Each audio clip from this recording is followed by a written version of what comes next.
In bank manager makes black woman wait 2 hours. His face changes when bored. Members walk in a seemingly ordinary banking appointment takes a shocking turn when blatant discrimination sparks a life-changing confrontation. How will Ruth Daniels, a powerful yet humble black entrepreneur, handle the disrespect, and what will happen when the board members walk in and see the truth for themselves? Stick around to find out and let us know in the comments where you're watching from today. Don't forget to like and subscribe for more eye-opening stories. Ruth Daniels adjusted her blazer and stepped confidently into the grand marble lobby of Pinnacle First Bank. Her heels clicked with precision against the polished floors, echoing the rhythm of a woman who had earned every ounce of her success. Years of grit and determination had led her to this moment, securing the final piece of financing for her latest real estate project, a community feminist housing development that would transform the neighborhood she grew up in. She approached the front desk with a calm smile. Good morning, she greeted the young teller behind the counter. I'm Ruth Daniels, here for a 10 a.m. meeting with Mr. Porter. The teller glanced at her screen and then at Ruth, her smile faltering slightly as she processed the name. Let me inform Mr. Porter that you've arrived, she said. Please have a seat, Miss Daniels. Ruth nodded and took a seat in one of the sleek leather chairs in the waiting area. It was 9:55 a.m., and the efficiency she valued so deeply had her ahead of schedule. She glanced at her phone, skimming through her notes to prepare for the meeting. The loan was practically a done deal. Her credit score was immaculate, her business portfolio robust. This was a formality, but Ruth understood the importance of optics. Minutes ticked by. At 10:10 a.m. Ruth noticed the teller glance nervously in her direction, then whisper to a colleague. Her chest tightened slightly, but she chose to remain composed. She had learned early in life that poise was often her best weapon. At 10:30 a.m. Ruth decided to inquire. She walked back to the counter, her tone polite but firm. Excuse me, I just wanted to confirm, has Mr. Porter been informed that I'm here? The teller looked flustered, fumbling with her keyboard. Yes, ma'am, he's aware. It's just he's finishing up some other tasks right now. He'll be with you shortly. Ruth nodded, though her patience was starting to thin. She returned to her seat, crossing her legs and straightening her posture. She noticed the bank's other customers coming and going, each one being attended to promptly. Meanwhile, the clock continued to mock her professionalism with every tick. At 11 o'clock a.m. Ruth stood again. This time her voice carried a sharper edge. It's been an hour past my appointment time. I'd like to know what's causing the delay. The teller hesitated before picking up the phone. After a quiet exchange, she put the receiver down and said, Mr. Porter will be out shortly. Shelley turned into another half hour when the bank manager finally emerged. His appearance did little to soften Ruth's rising frustration. Samuel Porter was a middle-aged man with an air of arrogance. His navy suit perfectly tailored, his slick back hair glinting under the overhead lights. He approached Ruth with a forced smile that didn't quite reach his eyes. Miss Daniels, apologies for the wait, he said, his tone more dismissive than apologetic. We've been swamped this Ruth held her ground, looking him square in the eye. "I had a 10 a.m. appointment. It's now 11:45. I'd appreciate it if we could proceed, of course," he said, gesturing toward his office right this way as they walked past the teller stations. Ruth couldn't help but notice the subtle glances exchanged by the staff. It was as though her presence had disrupted the unspoken order of the bank. Once inside his office, Mr. Porter motioned for her to sit, then took his time settling into his chair, arranging his papers as though she had nothing better to do than wait on him. Now he began, leaning back in his chair. "What can I do for you today, Miss Daniels?" Ruth resisted the urge to clench her fists. "I believe you're already aware I'm here to finalize the loan for the Franklin Heights development. All the documents should be in your system." Mr. Porter's eyes flicked over his computer screen. He clicked his mouse a few times, then leaned back again, folding his hands over his stomach. "Ah, yes, the Franklin Heights project. That's quite an undertaking." "Yes, it is," Ruth replied, her tone steady. "But as you'll see, I've met every requirement. My business plan, financial records, and projections have all been reviewed and approved by your underwriting team. This is the final step." Mr. Porter's lips curled into a thin smile. "I see. Well, these things take time, Miss Daniels. I'll need to review everything again to ensure there are no discrepancies. I was informed that the loan was already approved pending your signature." Ruth countered. "That's correct, but I like to take a personal look at these matters," he said, his words dripping with condescension. "You understand, of course." Ruth bit the inside of her cheek, her anger bubbling just below the surface. She knew what this was, a deliberate attempt to undermine her, to assert his control in a situation where she had done everything right. But she also knew better than to let him see her rattle. "Take all the time you need," Ruth said, her voice smooth as glass. "I'll wait right here." Mr. Porter's smile faltered ever so slightly, but he nodded and turned back to his screen. The minutes stretched into an hour as he clicked leisurely through her files, occasionally making notes or asking irrelevant questions. Ruth answered each one with precision, her frustration masked by an unyielding composure. By the time the clock struck 12:45, Ruth had reached the limits of her patience. She stood abruptly, forcing Mr.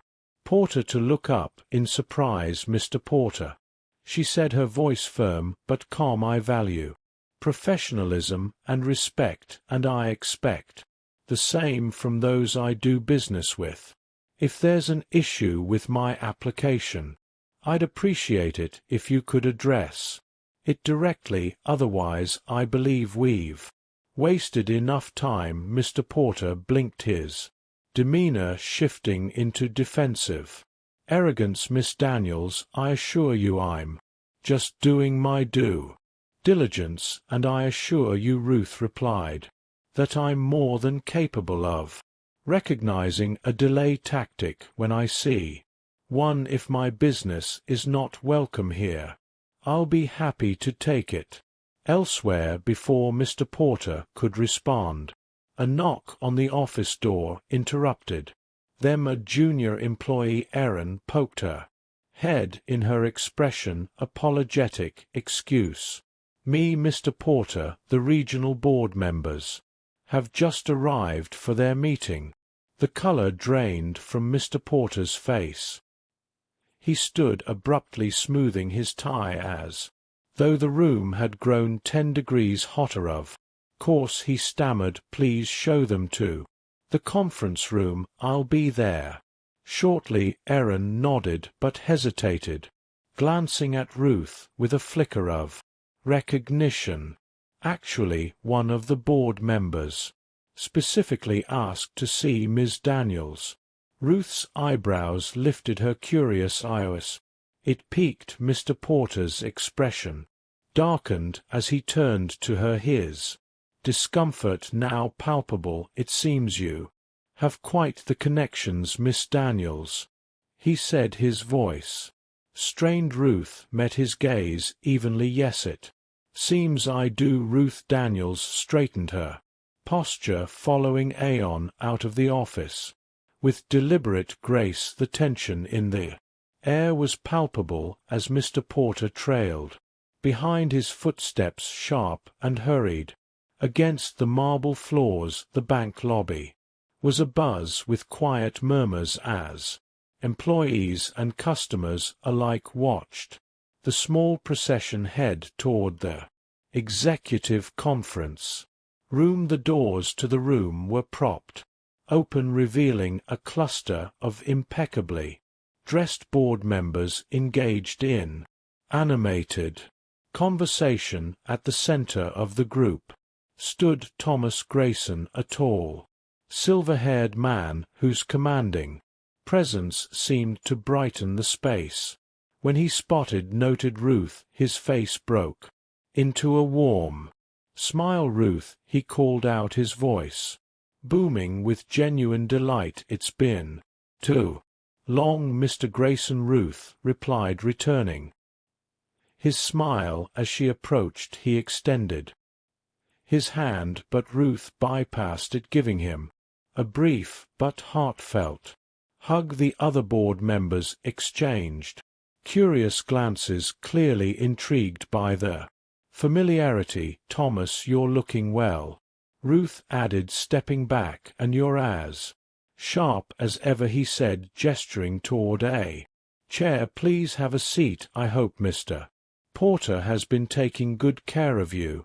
The question was innocent enough, but the way Grayson's gaze darted toward Mr.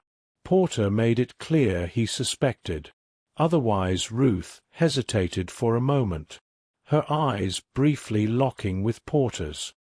His expression was stiff, his hands fidgeting at his sides. Let's just say the morning has been eventful, Ruth said diplomatically as she sat down. Thomas's brows furrowed, but he didn't press the issue. Instead, he turned to the other board members. Everyone, I'd like to introduce you to Ruth Daniels, one of the sharpest minds in real estate development. Her Franklin Heights project is exactly the kind of forward-thinking investment we need. The board members greeted Ruth warmly, some nodding in recognition. Mr.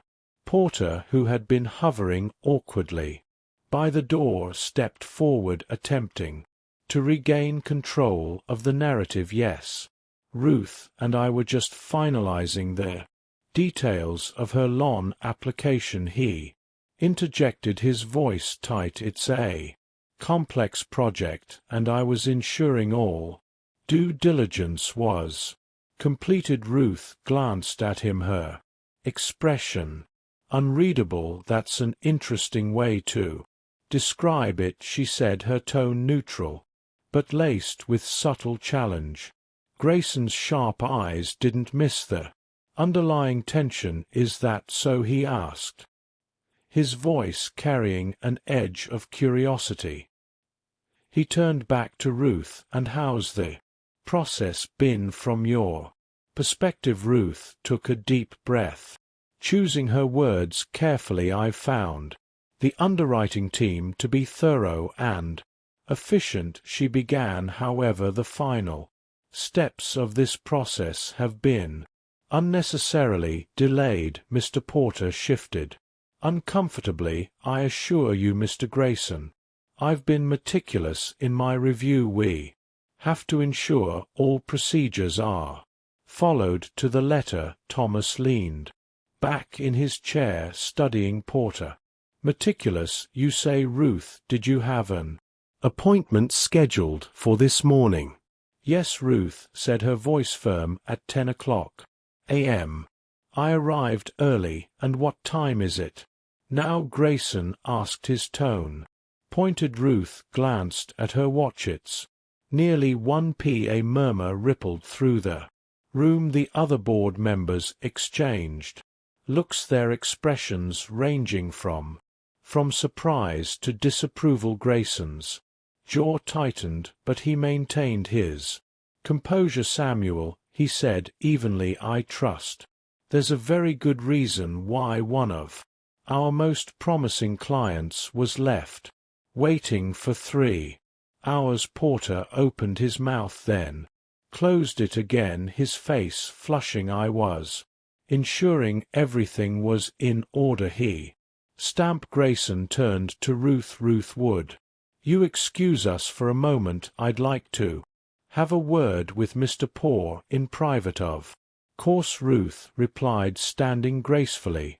As she stepped into the hallway, she couldn't help but notice the satisfied glances exchanged among a few employees nearby. Clearly, Mr. Porter's behavior had not gone unnoticed within the ranks inside the room. The muffled sound of Grayson's raised voice could be heard, his words sharp and deliberate. Ruth allowed herself a small smile, but it quickly faded. Moments like these were a reminder of the barriers she still faced, no matter how far she had come. After several minutes, the door opened and Grayson reappeared, his expression calm but resolute. Ruth, come back in, he said. She stepped back into the room, her head held high. Mr. Porter remained by the wall, his face pale and his demeanor subdued. Grayson gestured for Ruth to sit again. I'd like to personally apologize for the way this matter was handled, Grayson said. It's not reflective of the standards we hold at this institution, and steps will be taken to ensure it doesn't happen again. I appreciate that, Ruth said, her tone measured. I've always believed in this bank's potential to be a leader in community investment. I hope we can work together to make that vision a reality. Grayson nodded absolutely, and as for the Franklin Heights project, I'll personally ensure the paperwork is expedited. Consider the loan approved. Moved. The words were a balm to Ruth's frustration. She offered Grayson a warm smile. Thank you, Thomas, that means a great deal. As the meeting concluded, Ruth shook hands with the other board members, each one expressing their admiration for her work. When she finally stepped out of the conference room, she felt a mix of relief and triumph, but her mind was already racing with thoughts of how to use this experience to advocate for systemic change. Aeon, the junior employee who had first intervened, approached her timidly. Miss Daniels, I just wanted to say I'm sorry for how you were treated earlier. It wasn't right. Ruth placed a reassuring hand on Aaron's shoulder. Thank you for speaking up. It takes courage to do the right thing, even when it's not easy. Aaron nodded, her face brightening slightly. Ruth turned toward the exit, her stride purposeful. This wasn't just a victory for her, it was a step towards something great. Later, Ruth Daniels stepped out of the bank's conference room feeling victorious but reflective. She had come here expecting nothing more than a standard transaction, yet the day had spiraled into a glaring reminder of the challenges she continued to face as she made her way toward the exit. Her stride was measured, her head held high, and her mind brimming with thoughts on how to channel this experience into something transformative. The bank lobby was noticeably quieter. Now the earlier murmurs replaced by a collective stillness. Employees who had been observing from a distance quickly averted their gazes, though Ruth noticed some casting discreet smiles her way. Erin, the junior employee who had been the first to acknowledge her plight, was stationed near the telecounters when their eyes met. Erin offered a small, supportive nod before Ruth could reach the doors. Thomas Grayson appeared beside her, his long strides quickly matching her pace. Ruth, a moment, if you don't mind. She stopped, turning to face him. Of course, Thomas. He glanced around, lowering his voice to ensure privacy. I wanted to personally thank you not just for your patience today, but for handling the situation with such grace. You've given us an opportunity to address some systemic issues that frankly we should have tackled long ago. Ruth tilted her head, her expression thoughtful. I appreciate that, Thomas. But the reality is I shouldn't have had to exercise patience in the first place. This isn't just about today, it's about ensuring that every customer, regardless of their background, is treated with respect. Thomas nodded, his face grave. You're absolutely right, and I'd like to extend an invitation to you. Our board is forming a task force to review and improve our customer service policies, with a particular focus on equity and inclusion. I can't think of anyone better to advise us than you. The offer caught Ruth off guard. While she was used to wearing many hats as a business owner, stepping into a role that could influence institutional change on this level wasn't something she had considered until now. She smiled. I'd be honored to contribute. Let's make sure what happened today doesn't happen to anyone else. Thomas extended his hand, then it settled. I'll have my office follow up with the details. As they shook hands, the weight of the moment settled over Ruth. It wasn't just a win for her, it was a step toward dismantling the biases that plague spaces like these. As Ruth exited the bank, she spotted a familiar face waiting by the curb, a young man in a neatly tailored suit with a camera bag slung over his shoulder. Michael, her assistant, had been waiting for her call, but seemed to have taken the initiative to meet her directly. His face lit up as he saw her approach. James Daniels, how'd it go? He asked, opening the door of the sleek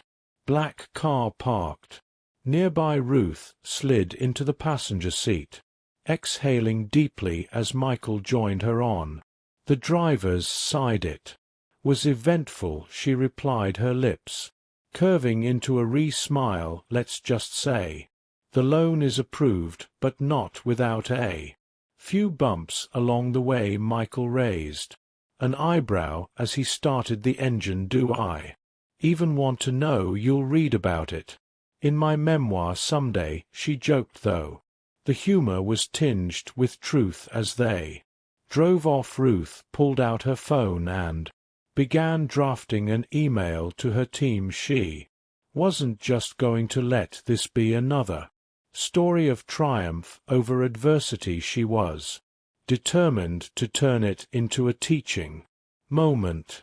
Later that evening, Ruth stood before her team in their bustling downtown office. The Franklin Heights project had brought together a diverse group of architects, designers, and community leaders, all united by a shared vision to create affordable housing without sacrificing quality or dignity. The energy in the room was palpable as Ruth recounted the day's events when I walked into that bank this morning. I thought it would be a simple transaction. She began, her voice steady. But what I encountered was a stark reminder of the barriers we face, not just as professionals but as people of color. Her team listened intently, their expressions ranging from outrage to admiration. Ruth continued, her tone growing firmer. This isn't just my fight. It's ours, and while today was a victory, it's also a call to action. We can't just build better neighborhoods, we have to build better systems. A round of applause